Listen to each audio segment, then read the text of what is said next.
नमस्कार। पुनरुत्थान विद्यापीठ में आप सबका स्वागत है। मैं इंदुमती कारतरे। आइए गुरुकुल शुरू करें। जब राष्ट्रीय शिक्षक भी गुरुकुल शुरू करना चाहता है तब उसकी कल्पना में भी और शेष लोगों की कल्पना में भी एक विद्यालय आता है, एक विद्या केंद्र आता है और उसमें छोटे बच्चे शिक्षा ग्रहण करने के लिए आ रहे हैं, ऐसा आता है। अर्थात गुरुकुल शुरू करना माने छोटे बच्चों का विद्या केंद्र शुरू करना, ऐसा ही आता है। हमारे सामने छात्रों का सर्वांगीण विकास करना, छात्रों को भारतीयता के संस्कार देना और छात्रों को समर्थ बनाना, यही आता है। परंतु ये एक दृष्टि से देखें अथवा सम्यक दृष्टि से देखें तो व्यवहार्य नहीं होगा। क्यों? ऐसा क्यों? तो कुछ बालकों को संस्कार देना, समर्थ बनाना, इतना सीमित तो गुरुकुल का ध्येय नहीं होना चाहिए। गुरुकुल का संदर्भ अधिक व्यापक होने की आवश्यकता है। हमारा अंतिम संदर्भ तो ये होना चाहिए कि पूरे भारत में भारतीय शिक्षा की प्रतिष्ठा होनी चाहिए।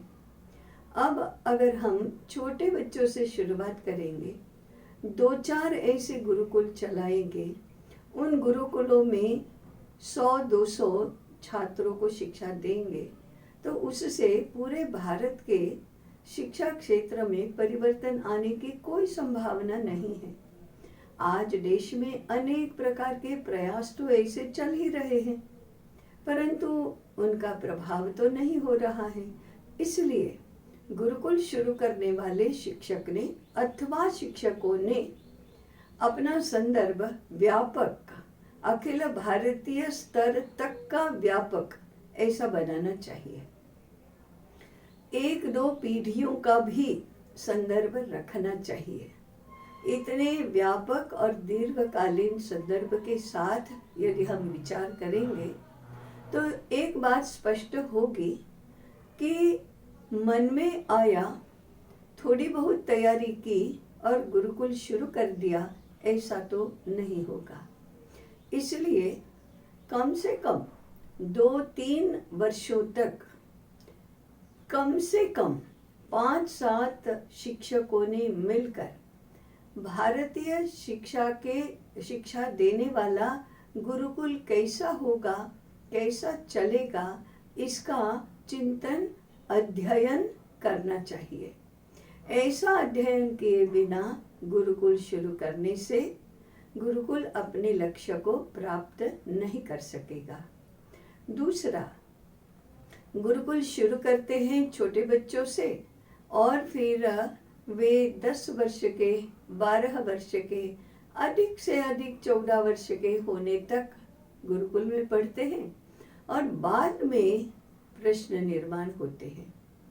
इनका चरितार्थ कैसे चलेगा, ऐसा विचार करके माता पिता उनको अर्थकरी शिक्षा में भेज देते हैं। अर्थात यही मुख्य धारा के विद्यालय, महाविद्यालय आदि में वे पढ़ने के लिए जाते हैं। यहाँ गुरुकुल में 17 वर्ष तक, 20 वर्ष तक, 25 वर्ष तक वे क्या पढ़ेंगे, इसका कोई विचार किया हुआ नहीं होता है। इसलिए उच्च शिक्षा के लिए तो उनको और जगह जाना ही होता है। जिनको engineering, medical college, computer science, commerce आदि बातों का आकर्षण होता है अथवा आदि बातों में जिनको जाना है, उनके लिए फिर गुरुकुल शिक्षा तो नहीं है।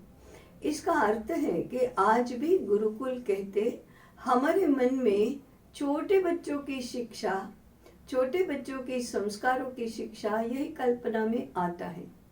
इसलिए गुरुकुल शुरू करने की चाह रखने वाले शिक्षकों को युवावस्था तक की शिक्षा की कल्पना करनी होगी। ऐसी यदि नहीं करेंगे तो हमारे सारे प्रयास आधे अधूरे और केवल प्रयोग इस रूप में ही रह जाएंगे। अतः समग्रता में शिक्षा, सभी विषयों की शिक्षा, जीवन के सर्व प्रकार के लक्ष्यों को प्राप्त करने के लिए सामर्थ्य संपादन करवाने वाली शिक्षा, संपूर्ण समाज के लिए दी जा सके इस प्रकार की शिक्षा, ऐसे सभी आयामों का एक साथ विचार करके फिर गुरुकुल शुरू करना चाहिए।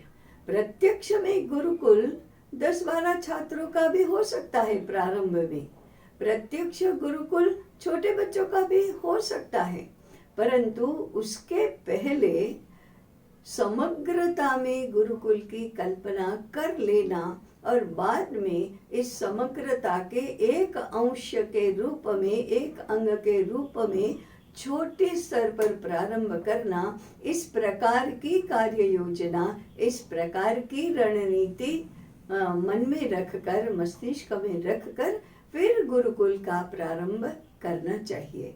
गुरुकुल का प्रारंभ छोटा होने पर भी वह समग्रता में विचार किए हुई बातों का क्रियान्वयन ऐसा होगा।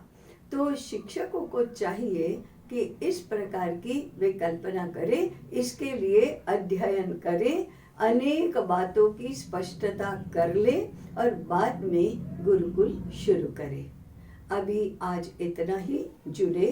जुड़े रहें, सहचिंतन करें और इस विषय को आगे बढ़ाएं। तब तक नमस्कार।